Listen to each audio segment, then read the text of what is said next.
Fresh off a boat, back to reality. Sam Oshtry. No, I'm not talking about the New York Knicks. I'm talking about Sam Oshtry, who was front and center down in South Florida, now back. And of course, we got a lot to discuss. NBA Finals ready to tip off on Thursday. Get ourselves a little bit of a breather. We put the cap as far as the Eastern and Western Conference Finals are concerned. Plenty to discuss there. Big picture question. Credit where credit is due. Asked today on Get Up that I will get Sam's take on. What is the state of the NBA now with Oklahoma City and the Pacers both in the NBA Finals? Big picture question. We'll close on that one, but we got a lot to discuss. First of all, how you doing, Sam? Great to see you. I'm doing great. The Knicks have gone fishing. And Yes. I was on a boat. I wasn't fishing on a boat, but I was on a boat down in Miami. The Heat have been gone fishing. I passed by their arena for a little bit. It was a great weekend, but I'm back to it, and we got an NBA Finals to talk about. Were you on the boat with Cardi B and Stephon Diggs? No, Did you I was see not them? on the boat. No Tussie on our boat. No. I was not on their boat. I didn't get the invite to that one. I'm not sure how. It was also swim week in Miami, so there's a lot of celebs there, but I didn't get the invite to any of that, which seems a little weird. What is swim week? Like swimsuits? Yeah, swim it's like week? Sports Illustrated swimsuit thing. So you saw like the Livy Dunns and the Alex Oh. Earls of the world. Oh. All were there for like the Sports Illustrated swimsuit. Is this like, where run Livy show. Dunn did this split? Yep. Oh. That's where she did it. Yep, she did the split. Not on our boat though. Not on our boat. Yeah, it'd be a lot cooler if she did, man. A lot cooler. All right, we do got a lot to discuss. And of course, as we open up shop here, it's over. Finally, the New York Knicks ended up losing in not so much dramatic fashion, but they went down to the Indiana Pacers. And what was a good series, an entertaining series. And I don't care, like everyone can have their take on it. For my money, Pacers and Knicks was a fun NBA playoff series, which 2 years in a row, Sam, and I know last year we like to focus on the injuries, and whether that's fair or unfair, it is reality. That's fine. But this is 2 straight seasons that the Pacers beat the Knicks to advance in the NBA playoffs, and they just are the better team. And like for me, after this series was done, you know, I look back from the gambling perspective. We talked about this a lot throughout the course of the Eastern Conference playoffs so far. And I look at the regular season, and it's no fault but their own because they had a sluggish start. Like, if the Pacers did not have that bad of a start, we look at them entirely different. They started 10-15. Correct. Even now that they're in the NBA Finals, we'd had such a different take about this team. Curious though. With that being said, if they started, you said 10-15, so that's 25, so a little bit better than 15-10. So just a share, a tick higher. That are we saying anything different about this Pacers team going into the NBA Finals against OKC? Probably, yeah. It's just because the odds are so improbable of a finals run, and it's like we actually saw it recently with the Heat when they were the 8th seed and they made that improbable run. The Pacers were obviously a way higher seed, but just in terms of the odds makers, how they're perceived from, I'd say, NBA media, NBA personnel, everybody, it's such an improbable run that they're where they are now, even after they made the conference finals last year. But everyone kind of looked at that as like super fluky. And there was good reason for that. A lot of injuries contributed to their conference finals run, and then they got swept by the Celtics, which was a somewhat competitive series, even in the sweep, because all the games are competitive. But now they start this season out 10-15, a full offseason with Pascal Siakam on the roster, running the show with Tyrese Halliburton. And they start 10-15, and then they're around 500 halfway through the season. And it's like, all right, what's going on with this team? This team's ceiling is probably a first-round exit. And then they make this improbable run. Have been one of the best teams in the league going back to the last 2 months of the regular season. And you can't call it fluky anymore. Like, I've been calling the run fluky for a while, but I have to eat my words because this Knicks team was completely healthy, and the Pacers showed that they were the better team, and they deserve to be in the finals. Amen to that. Our good friend Mark Drumheller, friend of the program, checking in. Who the Knicks playing? LOL. Would have been a sweep if Indy didn't fall asleep in Game 3. Yeah, you know, we talked about that, and of course how things went in Game 1 too. So we have to be honest with that. But far and away, the Pacers were the better team, and I just think that they deserve a little bit more respect, and some people are giving them at this point in time. We'll have plenty of time to discuss this from the next 3 days. And Whether you're riding with Joe Public, who are heavy on the Indiana Pacers, plus the points, plus all that money, plus 2.5 from the series spread, or is this going to be an ugly one with OKC and how dominant they are? I will tell everybody this much. It was pretty dominant during the regular season. OKC 2-0 versus the Pacers. And that might not sway you one way, but what should sway you is what they did to Halliburton. Take a look at what his box scores were in those 2 games. Ugly. And look, like for Halliburton, let's just start there, Sam, from what he was able to do against the Knicks. And I know that they ended up getting a ton of help, and Pascal Siakam wins Eastern Conference Finals MVP. Hello. There was some money to be made on that one. I didn't see that one coming. But from Halliburton's perspective, what we saw against the Knicks, what else do they need to get from him for the Pacers' perspective in this series against OKC for them to have a shot at winning the championship? There's only 2 teams remaining. You got 1 trophy on the line. We know how good OKC is. Nobody's poo-pooing that, but at the end of the day, these games aren't played on paper, and we've seen upsets before. Maybe not like in a 7-game series. You're asking a lot. But what do the Pacers need from Halliburton, start and finish, for them to have a shot at beating OKC? Let's start with how in the world he didn't win Eastern Conference Finals MVP. One of the biggest atrocities in Finals MVP voting. And look, Conference Finals MVP doesn't really matter that much. Like when you're evaluating someone's resume, no one's talking about, oh yeah, how many Conference Finals MVPs? No, it's Finals MVPs, it's Finals wins, it's regular season MVPs. Sure. But the fact that those 9 voters there was 9 voters and 5 of them voted for Pascal Siakam makes no sense. The only dud you can look at from Tyrese Halliburton was in game 5 when the Knicks just won pretty handily and Tyrese Halliburton just didn't show up. But that was a game that the Knicks were the more desperate team.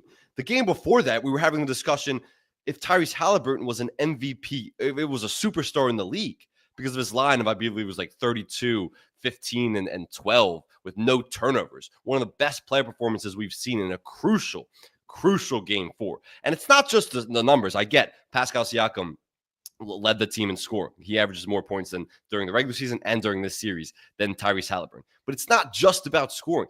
Everything the Pacers do is dictated by Tyrese Halliburton. The pace that they play with, and they won this series because of the pace that they play at. That was dictated by Tyrese Halliburton. So he deserves all the credit. I don't care about the scoring averages. Tyrese Halliburton is the best player on this team. He's the most impactful player on this team. It was ridiculous, especially after game 1. Who hit the shot? Yeah, it was Aaron Nesmith who led them back in that comeback when he had 6 threes in the final 5 minutes. But it was Tyrese Halliburton who hit that final shot to force it into overtime, and then Halliburton was great in overtime as well. So Stan Van Gundy said something interesting on the broadcast during one of the games where he was like, it's not the coach that dictates your pace and your play style, it's your point guard. And that's very true for this team. Tyrese Halliburton dictates this entire team's pace, their style. Everything they do is because of Tyrese Halliburton. And he was awesome that entire series, except that one game 5. So I have no idea. Let me pause you right there. He was first in threes. He was first in steals, first in assists, Halliburton in the series against the Knicks. First in rebounds, second in points. And I can't believe first an assist by a mile. That's the big one. First an assist by a mile, because everything they do where it's all like drive and kick, and they run so many actions that confuses the Knicks defense. The Knicks defense really struggled this series, but everything they do where they play fast and like their drive and kick offense, like Rick Carlisle wears a shirt to every press conference that says drive and dish, because that's their play style. It's drive and dish. And all of that is because of Tyrese Halliburton, because of his ability to get downhill, and because of how great of a job he did, especially against the Knicks, of getting 2 feet in the lane, collapsing the defense, creating kick-out opportunities, putting the defense in rotation. So Tyrese Halliburton was awesome this series. I will get to why he might struggle next series and why he struggled against the Thunder in the regular season. But how Tyrese Halliburton didn't win the Eastern Conference Finals MVP was an atrocity. I agree. I agree with you. I couldn't believe he didn't win it.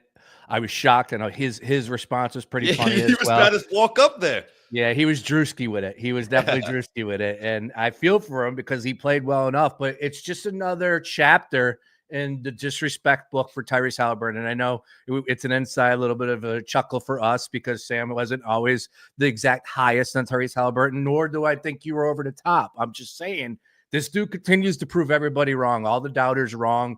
And now the question is still asked, is he yet a superstar? Blah, blah, blah, blah, blah. It's like, all right, well, now the NBA Finals. And I think, look, this is the truth of the matter.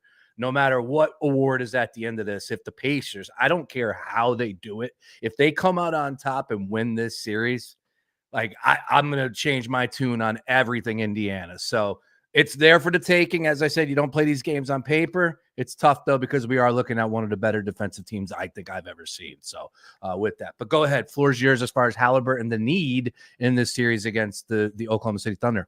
If the Pacers somehow win the championship, and this isn't any disrespect or discredit to Tyrese Halliburton, who I have been wrong about, and I will gladly admit, if the Pacers somehow win the championship, he will be the best player on a championship team in over 2 decades since the Pistons won. We keep jabbing this guy, but, man. No, but that's how improbable this Pacers winning the championship would be. Like, overrate this. Next thing you know, he beats, all these teams he has no business beating.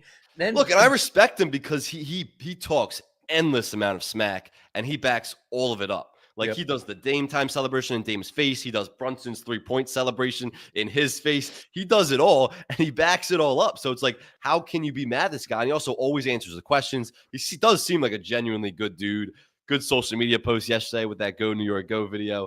But in terms of this upcoming series, let me just say, Tyrese Halliburton's going to struggle, and it's because he hasn't faced the individual defenders all playoffs that the Thunders can throw at him. And that starts with Jalen Williams. That starts with Alex Caruso, Lou Dort, Cason Wallace. Like, that's the thing. Cason Wallace and Alex Caruso come off the bench. So it's like, all right, Jalen Williams is going out of the game. Lou Dort's going out of the game. Let me try to dominate the Thunder's second unit. No, you got Alex Caruso coming in matching up on you. Cason Wallace, even Shai Gilgeous-Alexander, who they might try to target. He's not really a guy you can target because he's a pretty good defender himself with the offensive load that he carries too, which is so impressive from him. So Tyrese Halliburton is going to struggle this series because he hasn't faced the individual defenders. And his whole game is getting downhill, like I said, getting 2 feet in the lane, getting to the rim, but also collapsing the defense, creating driving kick opportunities to put the Pacers or to put defense in rotation. That's how the Pacers dominate offensively, is they play so fast and they put the defense in rotation that they can just get opportunities to go downhill and attack closeouts. You can't do that unless your point guard is getting downhill.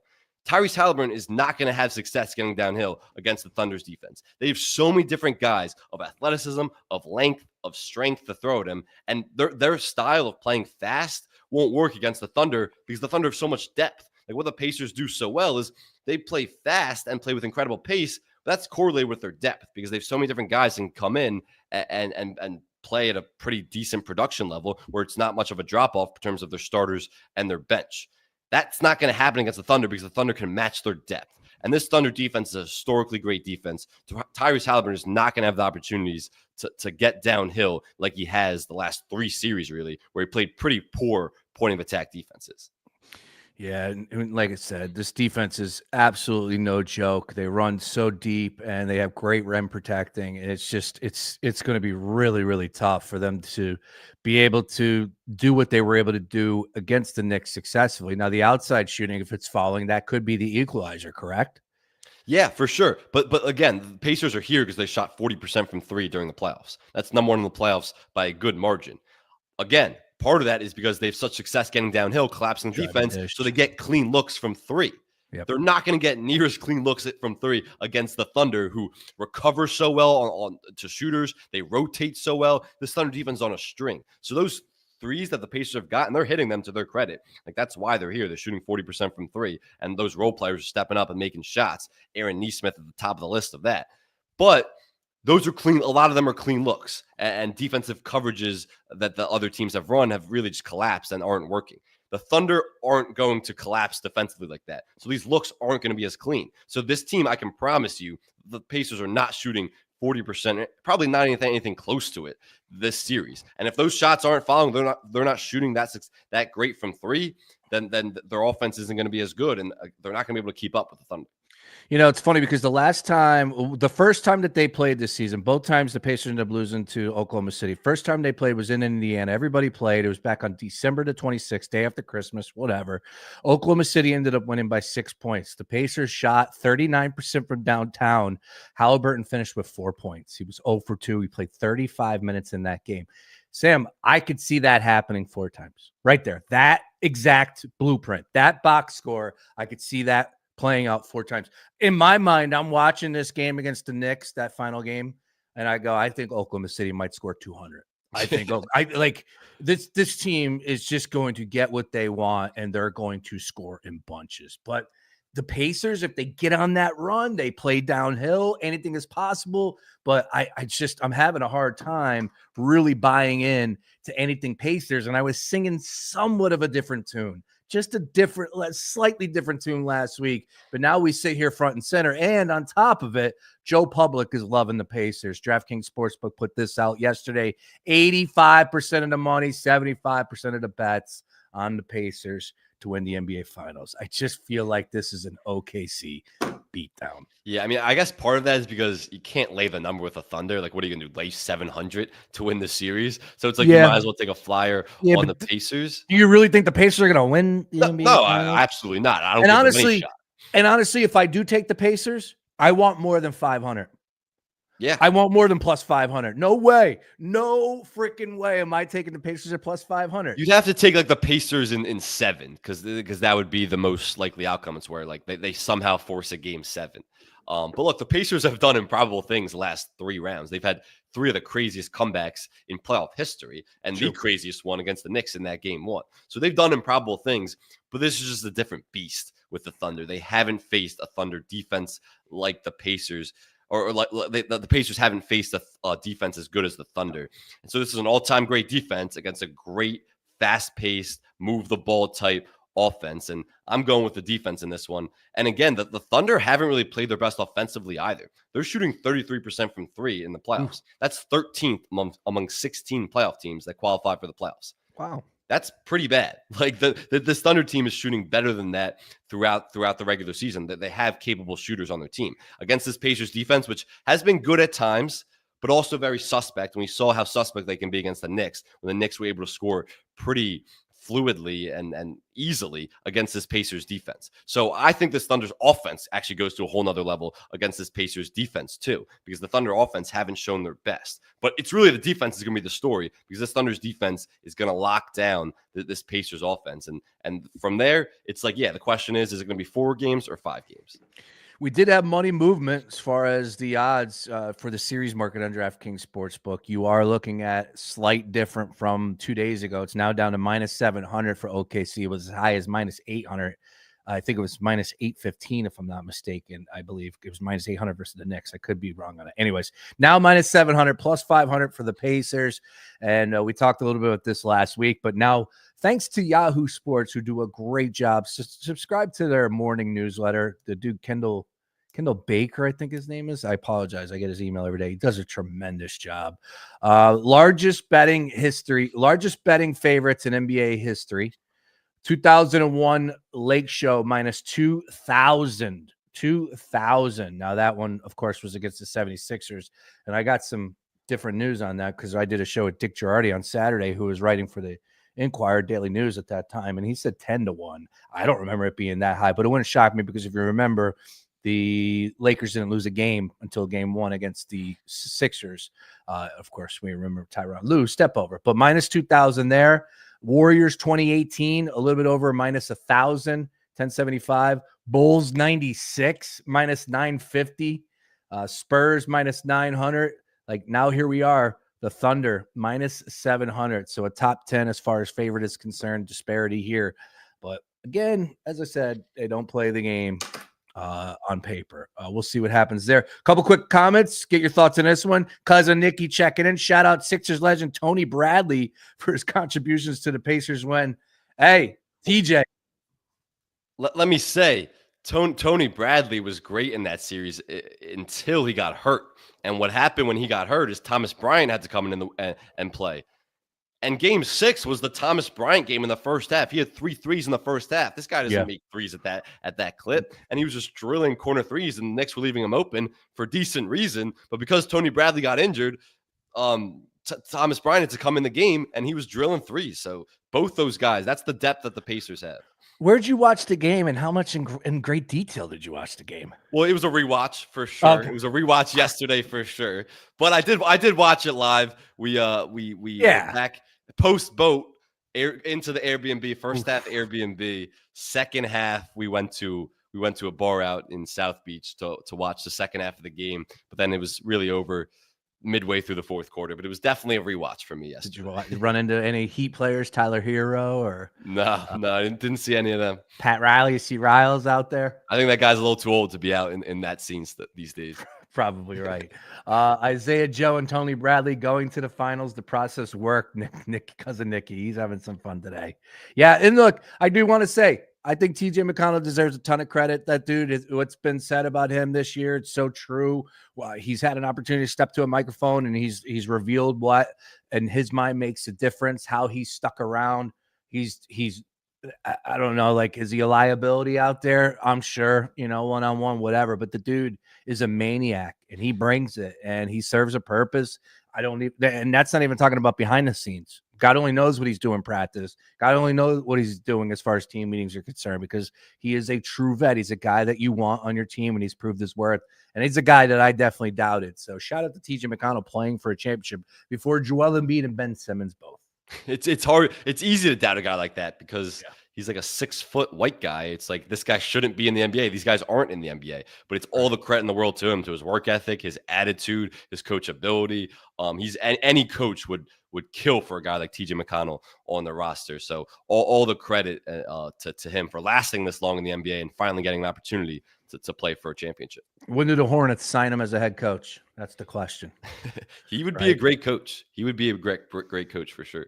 It seems like he might be more of a college guy, but we'll see. We'll see what happens with his future. Of course, he's playing for an NBA title this week. It's pretty damn cool. All right, keeping it moving as far as this series is concerned. Real quick, I want to hit this because Tim Bontemps. Now, again, when you get it right, like, you kind of can flex back. Last year, 2024 Eastern Conference Finals MVP, he had Jaylen Brown.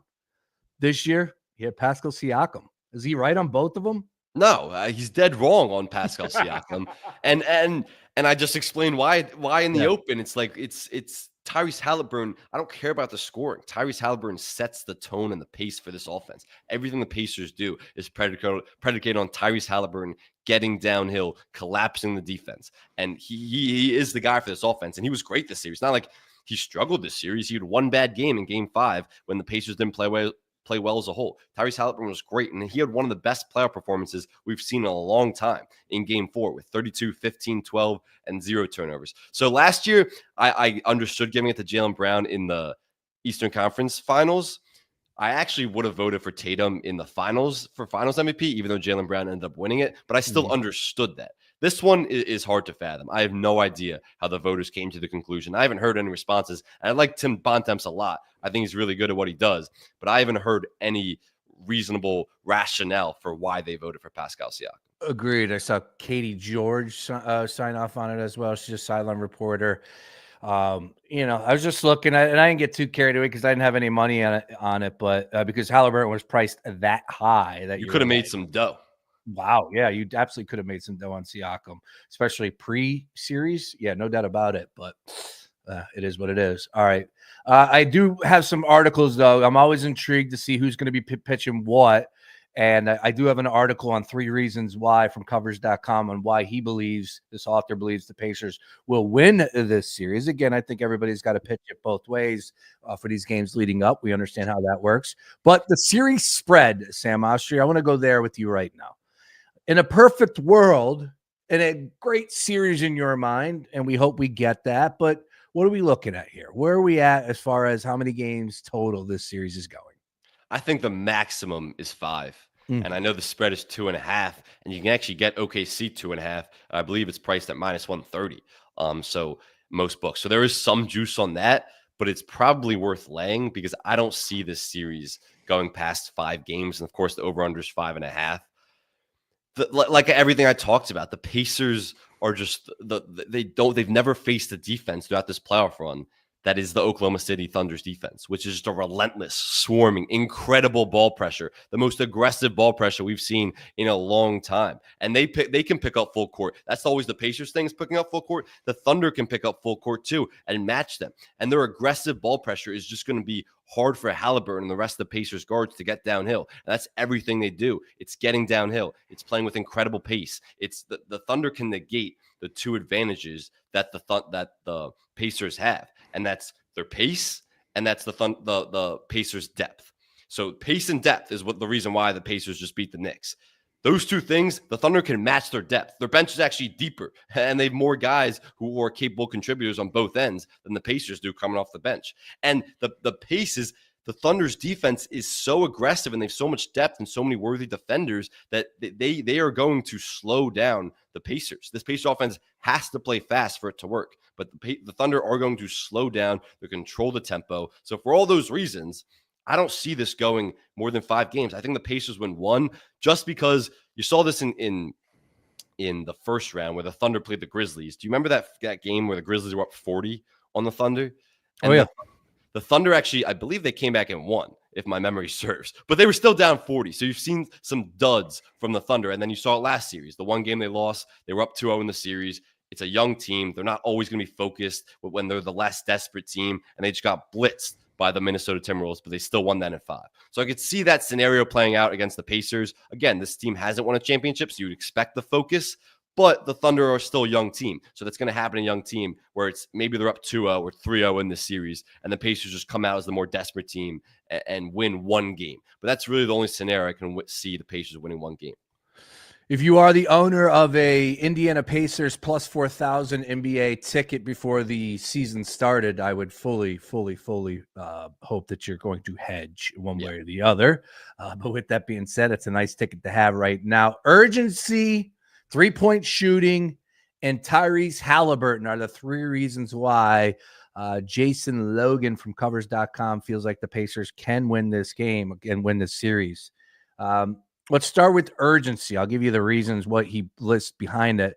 But pace of play, he goes into the standard pace rating would be considered up-tempo and going up against a team like OKC. And again, I highly doubt this author feels this way, but, he's got to make it happen. He said the Pacers waste little time getting into their offensive sets. Indiana's great in transition, pushing the ball up court. There is something to be said about that because they did force the New York Knicks into a ton of turnovers. Is there any chance that they can get that happening on the defensive side versus OKC? No, because the Thunder have the lowest turnover rate in the entire league. The Thunder don't turn the ball over. That's the thing. And that's part of the Pacers offense is they play so fast. And they play really fast after makes too. But their offense at their best when they're running in transition and getting turnovers because there's really poor floor balance and they can just get out and run and they play so fast and the Knicks couldn't recover at all.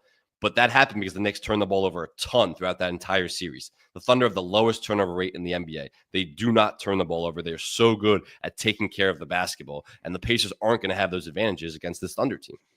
Yeah, and he went into 3-point shooting. He obviously hit on what you talked about, where they slipped to 33.6 as far as the Oklahoma City Thunder are from downtown. They shot 36.6 from the season or during the season. So a little bit slippage there, but at the same time, not exactly the best. I don't know where that would land them as far as in the league perspective, but they did improve slightly against Minnesota in the Western Conference Finals. The Indiana Pacers, 5th most accurate team in the NBA from 3-point range this season at 37%. So that tells you exactly where they're at. But they lead all playoff teams for 40%, 13.4 triples per postseason contest. So that is definitely one thing we discussed already. If the 3-pointers are falling for the Pacers, that's definitely a recipe for success. It is, and that's going to be their key to victory is they're going to have to shoot that well from 3. But again, a lot of these looks in those first 3 series were clean looks, and that's because of their downhill penetration that starts with Tyrese Halliburton. Those looks are not going to be as clean against the Thunder because the Thunder are not going to let Tyrese Halliburton, any Pacers guards, get able to get downhill like that because the aggressive ball pressure that they play with is just going to be really hard for the Pacers to get into their actions, to get downhill. So the looks from 3 aren't going to be as clean, and thus they're not going to shoot as well from 3. But let me add one thing about the Pacers when you say the one path to victory. And it's not those 3 things that guy talked about. Ooh. One thing is their clutch performance. the Pacers have been the second best clutch team based on net rating in the playoffs. They have a net rating of 37.4 per 100 possessions in the clutch. That's in 8 games, and they're 7-1 in clutch games this season. We know they're improbable comebacks, but this Pacers team has been so good in the clutch. And it's not like the Thunder have been bad. I mean, the Thunder have an 11 net rating in 7 games and 5 or 2 in clutch games. But the Pacers have been the best of any team, really. I know the net rating says second best, but they've been the best clutch team in my mind throughout the last 2 months of the season, which mostly included the playoffs. And that's because of Tyrese Halliburton. That's because there's something that they have, this like moxie. I don't know exactly what it is, but they make teams make teams forget their identity. And you saw it in game 1 against the Knicks, where that Knicks team just started, when one mistake happened, they started unraveling, and it was mistake after mistake after mistake. And that's how the Pacers made that improbable comeback. But the thing is, these games aren't going to go into the clutch. And that's why that advantage doesn't matter that much to me. Like, I will trust the Pacers more in the clutch than I would the Thunder if those games are really tight with 3 or 4 minutes to go. I don't think they will be. And that's why it doesn't even matter, because I think the Thunder are that much better. They can negate that many advantages that the Pacers have had over the last 3 series, that these games aren't going to be that close in the final couple minutes. So there won't even be opportunities for the Pacers to have incredible comebacks or win in the clutch. So that's the one thing. It's like, if the Pacers are close late in the games, they're going to be the better clutch team. I don't think it'll even come down to that. All right. Let's get into the finals MVP market, and we'll talk about game 1 perspective. If I remove SGA and Halliburton from the conversation, give me a player from each team that you think could win the MVP for the finals here. Yeah, so Pascal Siakam's the obvious one with the Pacers. 16-1. Yeah, and I'd probably play that if you're going to play the Pacers as is, because I think even if the Pacers find a way to win, I think Tyrese Halliburton struggles against the gauntlet of defenders that the Thunder can throw at him. So I think Tyrese Halliburton struggles regardless. And you saw the trend last year. Jaylen Brown won Eastern Conference Finals MVP, and then he won Finals MVP too. If the Pacers somehow pull off this miracle, then I think Siakam can win and will win MVP. So I would take Siakam from the Pacers perspective. From the Thunder perspective, I'd go with Chet at, I believe, is 8-1. Yeah, so I would go with Chet at 8-1, just because they're going to throw everything at SGA. You're going to see a lot of blitzes of SGA, a lot of double teams of SGA, and they're going to force the Thunder's others to beat them. That's going to be the Pacers' plan. Jalen Williams has been awesome. He could easily win that. He was great last series, and he was great going back to that Game 7 against the Nuggets. But I could also see a lot of opportunities for Chet to dominate a matchup, whether it's Pascal Siakam, he can take him in the post, he has the height advantage, or whether it's Miles Turner, who's going to be guarding Chet a bunch. When that matchup shakes out, I think Chet has the athleticism advantage. I could see Chet dominating the matchup against Miles Turner, a way you saw Cat kind of dominate the matchup against Miles Turner. So I would target Chet. If you're not going to go SGA, I think Chet could have a huge series. At a 0 today, he's 80-1. 80-1. That's what I read.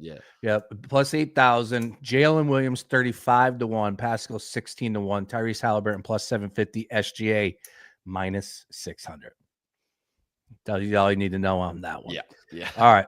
Now let's get to game 1. We'll break this one down all week. So I'm just curious to get where your mind is at right now. 9-point spread, 230.5 is our total on that one. That should tell you, because with 2 high scoring teams between the Knicks and the Pacers, I think the highest number we got was 223. And that was because the game before they scored 251 points in regulation. Now we're looking at 230 with one of the best defensive teams we've ever seen. The team total from the OKC Thunder is going to get a look at from me. I might play that out 5 games, how many games this series goes. I just think OKC's going to score a ton of points, especially at home. I don't feel like that pressure is going to be on them, like maybe some people might be pitching. Indiana, I'm not worried about either. You saw the Knicks go in there and score points in bunches. So I just look at, man, it's just the fact of how the Pacers operate. Like, how many times did we see the Knicks score? And don't get me wrong, the Pacers were able to outlet one pass, boom, easy lay-in. But it's almost like they're okay with that quick bucket for the Knicks. And I just don't know if that's like Chet's going to be waiting back there. Hartenstein's going to be waiting back there, whatever it may be for the Oklahoma City Thunder. So I don't know if those quick buckets are going to be there for the Pacers, but I do believe it will be there for the Thunder.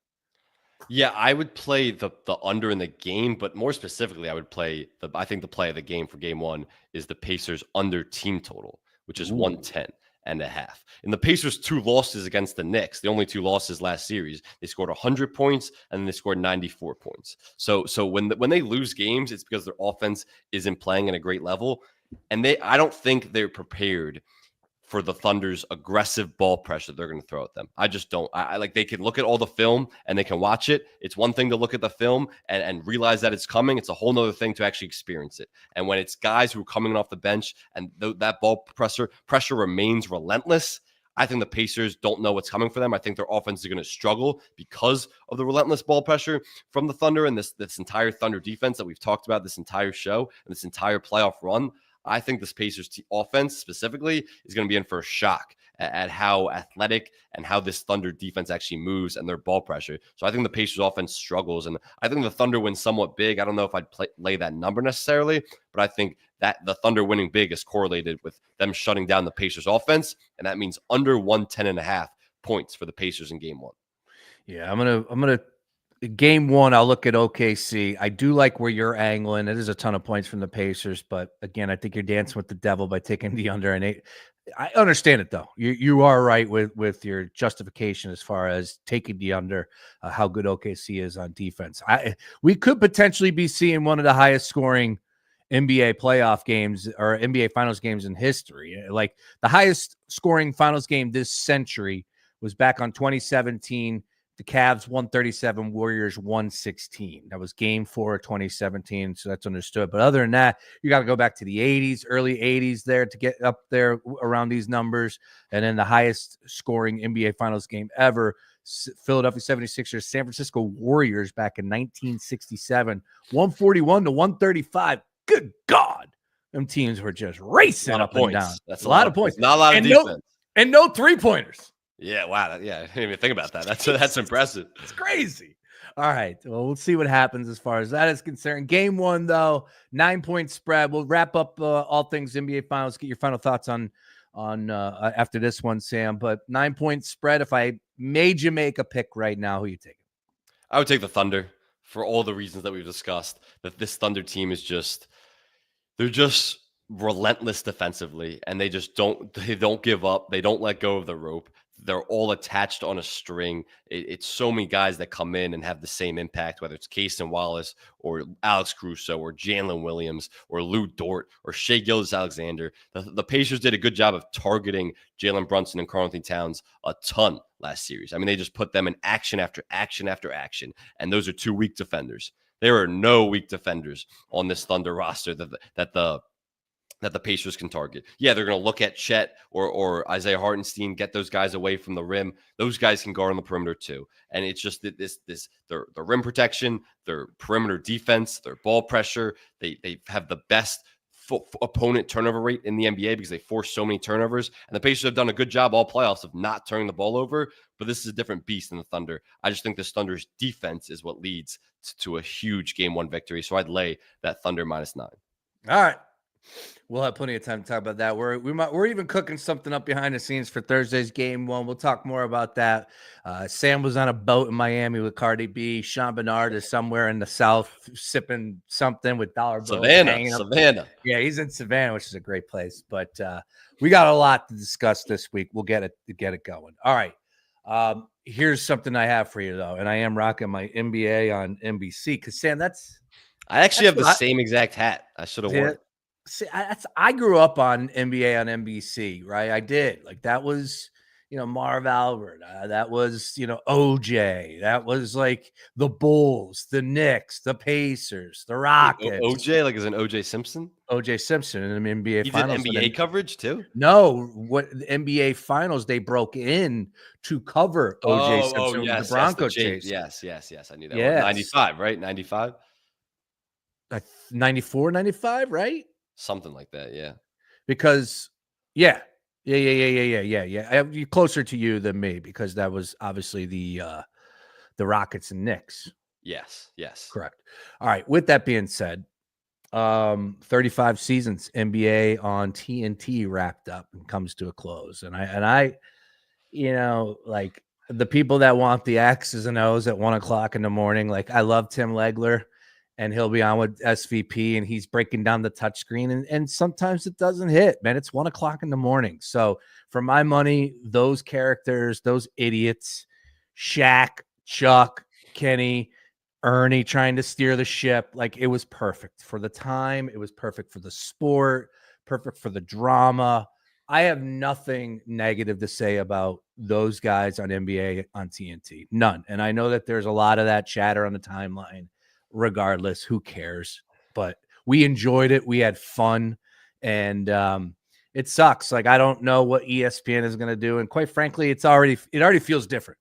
So it's like I'm not even getting the vibes that like it's over. And it was sad. It really was sad.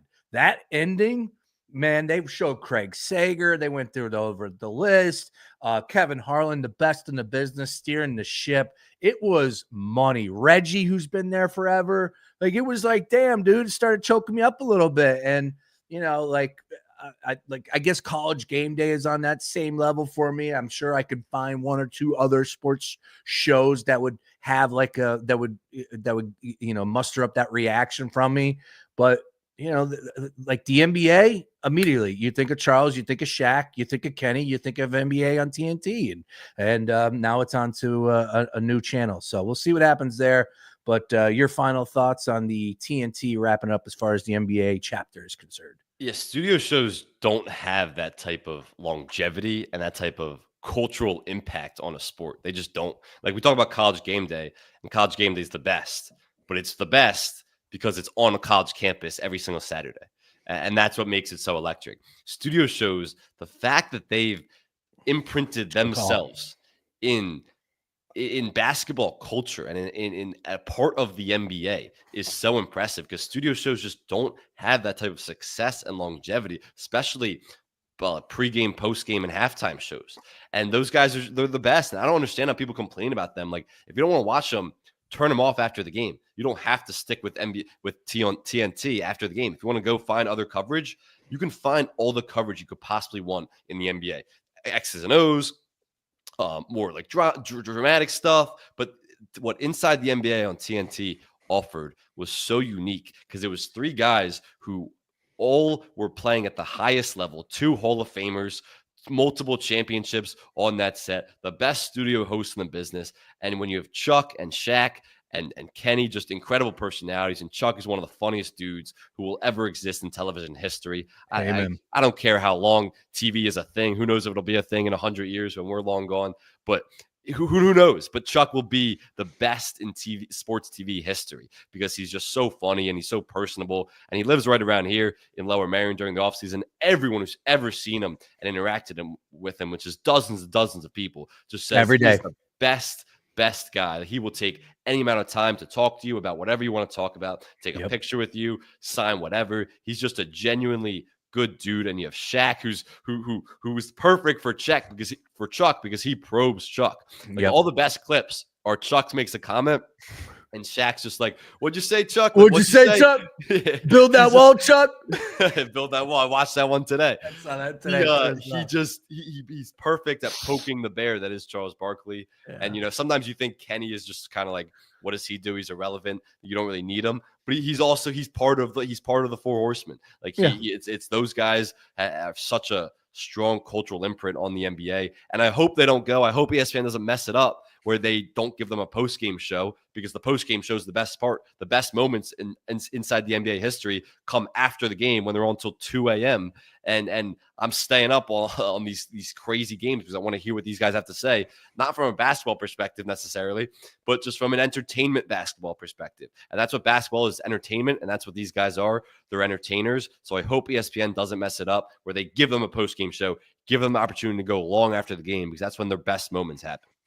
It's going to be really interesting to see how that one breaks out. A lot of people make good money up there. They're going to have to make some right decisions. And quite frankly, I don't know if those people continue. They don't really make all the right decisions at ESPN. I love and respect some of the hiring that they do. And now the direction. Especially with their basketball coverage. They have handled their basketball coverage as poorly as you could possibly have. It's the worst basketball coverage I've ever seen on any major network. It's awful. And all their best guys have gone to the Ringer or Yahoo or other or Substacks that they run. It's just the basketball coverage on that site and that platform is just awful. And what I would say is, I don't know, as much as I'm building those guys up and what they did, and they deserve every bit of that praise. I don't think that fixes it. I really don't. Like, and again, to your point, like, where are they going to be? Are you moving Scott Van Pelt? Because for my money, Scott Van Pelt is as good as it gets at that hour.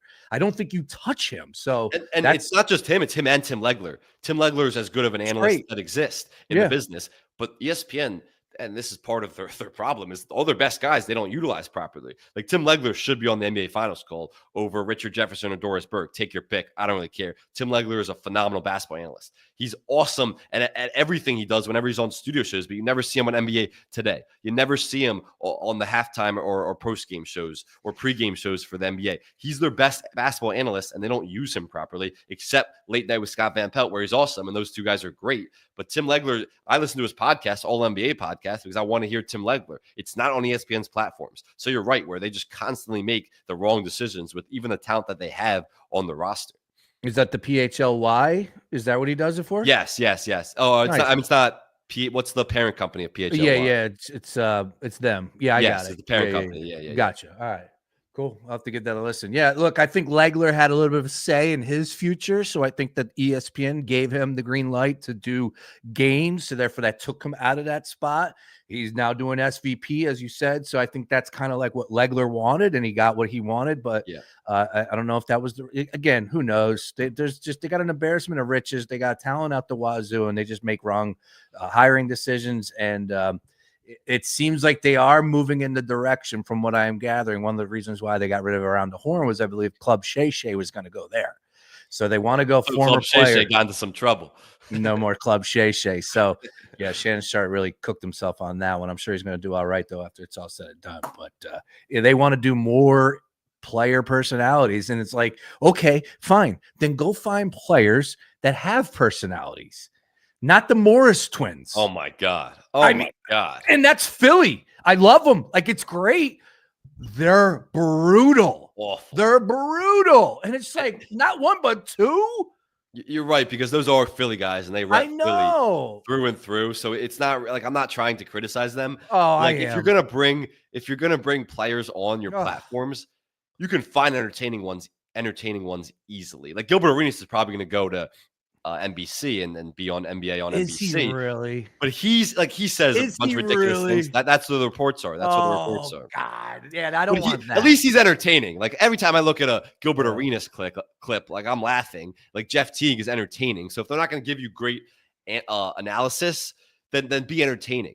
The Morris twins just say ridiculous things because that's probably what they know. That's what you have to do to succeed at ESPN is just say the most outlandish things. But they're not entertaining when they do it. At least Kendrick Perkins and Stephen A. Smith have some entertainment shock value when they're saying crazy things and stupid things. The Morris twins are just been awful on television. I don't understand how they continue to get the green light.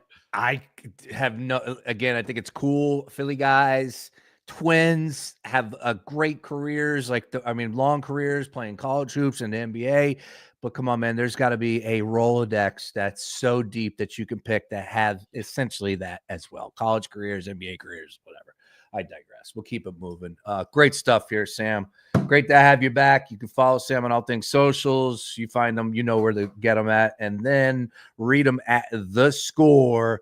Doing a bang-up job covering the association, giving you the inside access when it comes to all things sports wagering on the NBA Finals. Like I said, we'll be talking a lot more this week about it on All Things Picks and Roll with Sean Bernard and the Daily Ticket. We'll be live in studio on Thursday, and we're trying to cook up something for an NBA Finals game, whether that's going to be game one or the following week. We'll see what happens there. I think it's pretty spread out as usual. I'm fine with that. Game one, game two, Sunday night. Game three would be Tuesday, I would think. So maybe we do something for game three, but we'll see what happens. I think it's Wednesday and then Friday. So Wednesday, Friday. Friday. Okay. Well, great stuff, man. Anything else you want to get off your chest from the NBA world?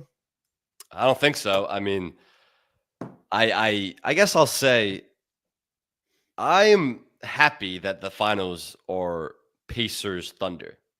And I'm an diehard NBA fan, guy, cover the sport, all of it. I'm happy that the small market teams who built their teams the right way are succeeding. But I think it's also worthy to look at it from the NBA perspective and say it's not the best thing that this is about to be one of the least watched finals in NBA history, or at least in recent NBA history. And I get what everyone's saying. It's like they just signed a huge TV contract. It doesn't matter. The NBA still wants to increase their popularity and their audience.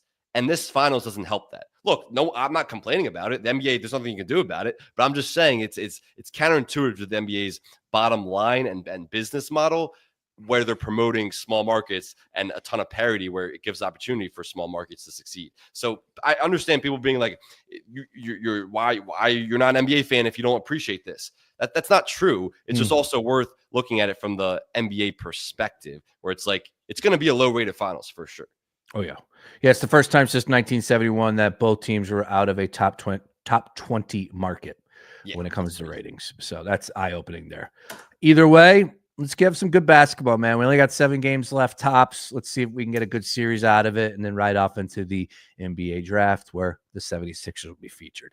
Great stuff, Sam. And once again, if you missed anything, check us all out at foxphlgambler.com. Sam will be in studio with me on Thursday at 3 p.m. Daily Ticket. Read them at the Score. We'll talk to you later.